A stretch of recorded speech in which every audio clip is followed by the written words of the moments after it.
మీరు కూడా నాలాగా ఒక జాబర్ అయితే ఈ వీడియో ఖచ్చితంగా మీకోసమే.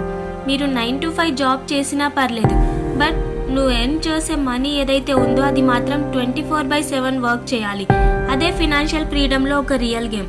ఎర్న్ చేయడం స్టార్ట్ చేయగానే మన ఫోకస్ అంతా మన లైఫ్ స్టైల్ అప్గ్రేడ్ చేయడంలోనే ఉంటుంది. ట్రిప్స్ అని, బ్రాండెడ్ స్టఫ్ అని, ఐఫోన్ అని. అండ్ నా ఎర్లీ 20sలో నేను తీసుకున్న బెస్ట్ డెసిషన్ ఇన్వెస్ట్మెంట్.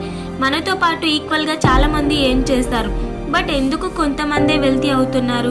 ప్రాబ్లం మనకు వచ్చే ఇన్కంలో కాదు, మనకున్న మైండ్ సెట్లో ఉంటుంది. శాలరీ ఎంత తక్కువైనా పర్లేదు, కానీ దాంట్లో కొంత పర్సంటేజ్ని డిఫరెంట్ వేస్లో ఇన్వెస్ట్ చేయండి. Gold, land, mutual funds, SIPs, ఇలా చాలా ఆప్షన్స్ ఉన్నాయి. Don't just earn, just create a system and let your money work for you. నేను చెప్పింది కరెక్ట్ అనిపిస్తే ఎస్ అని కామెంట్ చేయండి అండ్ మన ఛానల్ని సబ్స్క్రైబ్ చేసుకోండి.